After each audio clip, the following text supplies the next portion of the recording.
13 years ago, the Sony Alpha 7 was born.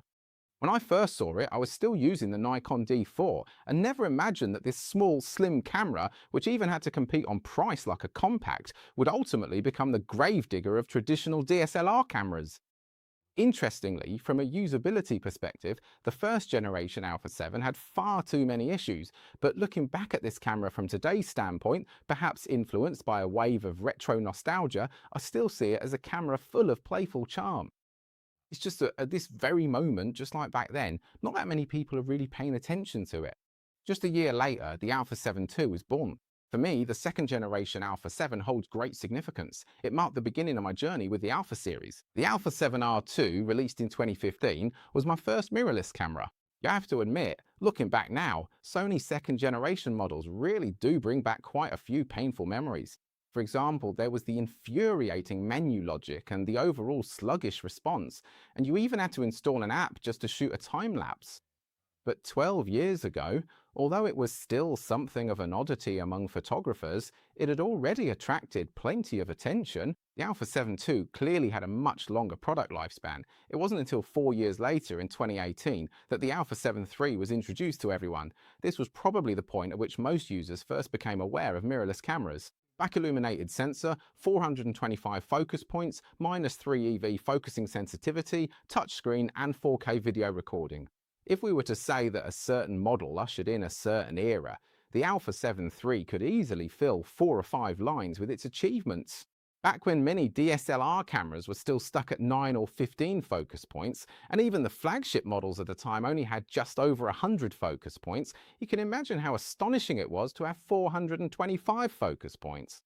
Features you now take for granted, like tracking autofocus and 4K recording, also began to enter the mainstream consumer market with the Alpha 7 III. Most importantly, this camera finally bid farewell to the FW50 and switched to the FZ100 battery, which is still in use today. The Alpha 7 III sold extremely well. From today's perspective, the Alpha 7 III truly marked the point where mirrorless cameras could stand on equal footing with traditional DSLRs, but it also established the stubborn perception system that Sony camera users still hold to this day. This perception has persisted even through the release of the Alpha 7 IV 4 years later and remains with today's Alpha 7 V. The Alpha 7 IV addressed Sony's most infuriating original menu logic. As for the current Alpha system's overall menu, I honestly can't see what people find so difficult about it anymore.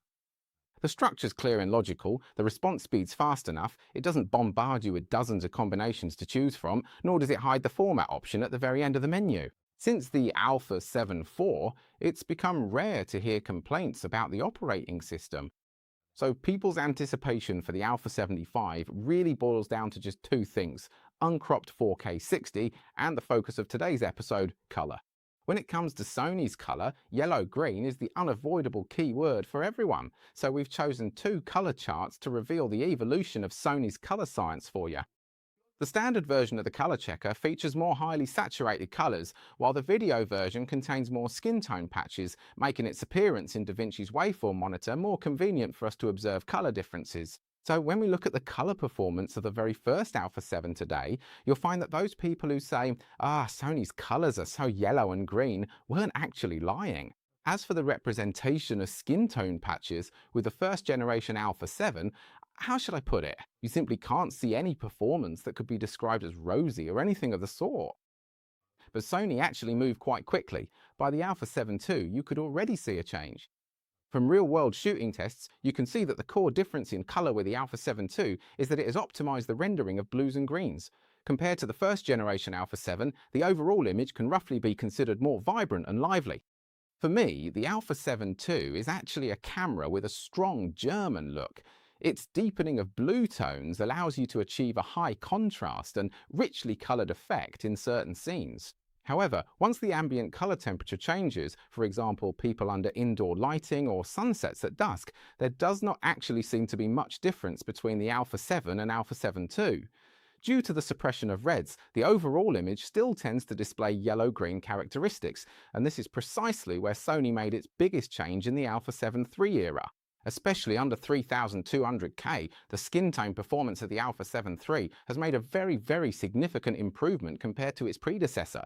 At last, we can see that it reveals a hint of a rosy complexion. In sunset scenes, thanks to the improved rendering of reds, the magenta hues in the sunset are able to appear in the image, which suppresses the overall yellow-green tendency. Simply put, in the era of the Alpha 7 III, its performance under low color temperature light sources makes it easier to bring out a healthy flush in skin tones, and for the environment, it more readily highlights a sense of warmth. However, the cost of this approach is also quite apparent. In scenes dominated by large areas of blue and green, being overly sensitive to the red in the natural light spectrum actually makes the overall image appear less vibrant. The green tends to have lower saturation and takes on a sort of yellow-green quality, while the blue is more likely to lean towards magenta, which is quite a significant difference from the blue people are used to.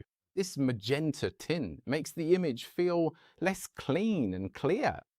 Under automatic white balance, you can see that the lower brightness of the colours on the Alpha 73 still gives you a waxy feel. In fact, even in the grayscale performance, you might notice that the Alpha 73 appears a bit greener compared to its predecessor. Starting from the Alpha 73, you can see that simply adjusting the RGB channels is rarely enough to achieve the best colour performance in every scenario. What we need then is a colour science solution that handles each scene individually. What we hope for is colour performance that matches what we see with the naked eye. So we place our hopes on a more accurate white balance algorithm. Whether it's a mobile phone or a camera, and regardless of your lens's colour rendering, white balance is the most important factor affecting colour performance. No matter how much camera manufacturers boast about how advanced their colour science is, even a slight deviation in your post-production white balance settings can ruin everything. Many users simply think of white balance as the process of finding white, but in fact, correct white balance is not just about making the camera faithfully reproduce the colours of the real world.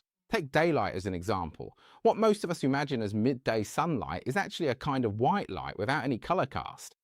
But if you look at the spectrum, you'll see that real daylight is actually ever so slightly greenish compared to the 5600 Kelvin standard. And as for our monitors, they often operate at the D65 standard white point. When you put all these factors together, you'll find that it actually makes sense for photos to come out looking a bit yellowish or greenish, but this kind of dogmatic sense of correctness or accuracy can't really answer the question here. Whether you're an enthusiast or a professional, the way photography approaches colour is quite similar to painting. On a higher level, colour can help us tell a story. On a simpler level, what we like are beautiful colours, not necessarily accurate ones. This brings us to some issues in colour psychology, the most important of which is the concept of people's habitual colours. Our human eyes, in fact, aren't really that concerned with accuracy. Our perception of changes in the environment relies much more on atmosphere. For example, we describe early morning as cool and crisp, dusk as orange-red, and the roads under streetlights at night, the first thing that comes to mind is a dim yellowish hue. As for broad daylight, it's simply white. So when we compare colour charts under 3200K and 5600K, you'll notice that the automatic white balance at 3200K tends to be a bit yellowish. This isn't because there's an error in our automatic white balance algorithm, but rather because it has to conform to our human understanding of habitual colours. So can we deliberately avoid the influence of these habitual colours? At this point, what you need to do is switch to manual white balance. As you can see, the entire colour environment becomes much more accurate. In this state, you can see the colour differences between cameras.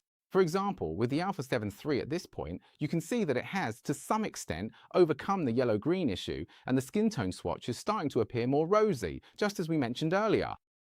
And starting from the Alpha 7 Mark III, Sony also began to recognise the issue of colour psychology, and for the first time included options like ambience priority and white priority in the white balance menu. If you happen to be in a dimly lit yellowish environment and that yellowish tone is exactly what you want, then the ambience mode can fully present a look that complements your memory of the scene. With the Alpha 7 IV, we can see that Sony's understanding of colour science is indeed accurate. From the changes between the Alpha 7 III and the Alpha 7 IV, you can see from almost all the reference colour patches that the Alpha 7 IV not only completely suppresses the yellow-green issue, but also resolves the image clarity problems caused by luminance in the previous generation. Even when maintaining a slight yellowish colour cast at 3200 Kelvin under auto white balance, the Alpha 7 IV can still ensure accurate skin tone reproduction. At the same time, the improved control over the white point in skin tone rendering helps to eliminate some of the waxy look that was present in the Alpha 7 III, resulting in a more natural, healthy complexion. In real-world shooting, the countryside scene that previously appeared yellow-green on the Alpha 7 III now displays a much more vibrant green, and the distant high-rise buildings by the seaside no longer have a faint magenta cast.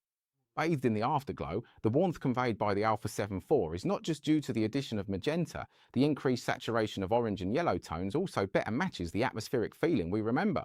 In the vast majority of scenes, the Alpha 7 IV performs well, but at times you can still notice that yellow-green tint, especially when it comes to large white objects under sunlight. The Alpha 7 IV still prioritizes accurate color temperature above all else. 2 years ago, we actually produced an episode about color science, and in that episode we evaluated the FX6, which was from the same era as the Alpha 7 IV. At that time, Sony's color science was often not the most visually pleasing, but it was indeed the most faithful in reproducing the true colors of the real world. From today's perspective, Sony's insistence on accuracy as the core principle of its color science during the Alpha 7 IV era is actually quite reasonable, because accuracy is the foundation of visual appeal, and that visual appeal is precisely embodied in the Alpha 7 V we now hold in our hands. You can see from the color chart that the Alpha 7 V has managed to suppress even the last hint of green that remained in the Alpha 7 IV. What replaces it is a color tendency that is much closer to the skin tone guideline. The skin tone swatch is not only unaffected by color cast, but also retains its brightness and saturation. Moreover, the Alpha 7 V opts for a more saturated blue, a slightly brighter green, and well, a darker red. This approach to rendering shows that the Alpha 7 V's understanding of color science goes beyond simply handling the overall style of the image.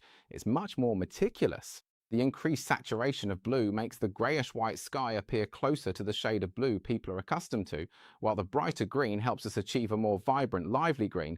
As for the darker red, it makes the overall colours in the image appear richer and more intense.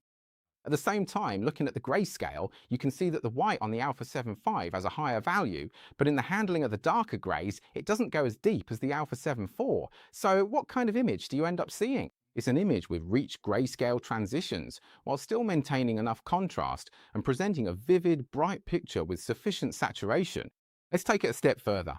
The most subtle change in the Alpha 7 V occurs in how it handles the atmosphere of familiar colours. Starting from the Alpha 7 III, Sony began to pay attention to familiar colours. So at a colour temperature of 2500 Kelvin, the first and second generations of the Alpha 7 still tried their best to lean towards white. But the Alpha 7 III keeps the yellowish atmosphere at 2500 Kelvin. The real test is high colour temperatures. From the first to fourth generation Alpha 7 at 10,000 Kelvin, they all just added a blue tint. As for the Alpha 7 V, compared to its predecessor, you might feel that the Alpha 7 V has abandoned its insistence on habitual colours. However, compared to its own 5600 Kelvin, it seems as though this is what auto white balance should look like at 10,000 Kelvin. It is indeed cooler in tone, but still retains colour accuracy. At the same time, the Alpha 7 V's pursuit of accurate rendering of memory colours has reached an extreme level. When it comes to rendering pure RGB colours, blue and red, at first glance don't seem to differ much, but with green, you'll notice that the Alpha 7 V can actually reproduce our white balance and skin tones correctly. This isn't really magic. For LED lighting, in pure green mode, the spectrum is actually not as narrow as it is for blue and red. There is still a certain amount of red and blue spectrum retained. And it is precisely by relying on these seemingly insignificant remnants of the spectrum that the Alpha 7 V is able to deliver an image that preserves colour reproduction. At this point, you might ask, doesn't that mean we can't capture this kind of pure green atmosphere? Well, that's not the case either. As we just mentioned, when a person is the main subject in the frame, reproducing natural skin tones is of utmost importance. But when people don't take up so much of the frame, the Alpha 7 V will still faithfully reproduce the green atmosphere. At the same time, when dealing with complex lighting, you can see how the Alpha 7 V's superior debayering algorithm affects image detail and colour. In the colour light tests, compared to all its predecessors, the Alpha 7 V boasts a completely overwhelming level of debayering accuracy. You'll hardly ever see any detail loss or false colour artifacts caused by debayering errors. As we've mentioned before, purple fringing in images isn't necessarily chromatic aberration, it could be related to your sensor. In this test, you can clearly see how the Alpha 7 V suppresses sensor-related purple fringing, and even in terms of colour purity, the Alpha 7 V is very much ahead. I think this kind of performance could be particularly helpful for those who often shoot weddings or stage performances. So by this point, you should be able to truly appreciate the results of Sony's evolution in color science. From an era where more attention was paid to other aspects of product performance to recognizing the importance of color science, from making colors accurate to now making them both attractive and intelligent, this is the path of Sony's color science development. And throughout this process, we could not only see the differences and changes in everyday shooting, but also genuinely sense the improvements brought by advancements in color science within Sony's creative color profiles. From the bold color presets of the original Alpha 7 to the overhaul in the Alpha 7 IV, and now with Flora 2 and Flora 3 being added to the Alpha 7 V, the key to having more useful color presets lies in just how strong its underlying color science truly is. Perhaps in the not too distant future, we'll also see Sony introduce its own custom color controls, maybe in the form of a preset or perhaps as some kind of LUT. Whatever it may be, as of 2026, it's become very difficult to equate Sony with that yellow-green look any longer. Now, even here, I still can't tell you that any particular color science, including Sony's, is definitely good or definitely bad. Color science is, after all, a subjective experience, and Sony won't remain fixed in its current understanding of color forever. As for how much room there is for imagination in the future, you can find the answer by looking back at the 13-year journey of the Alpha 7. Right, that's all for this episode. If you found this episode helpful, don't forget to like and follow. See you next time.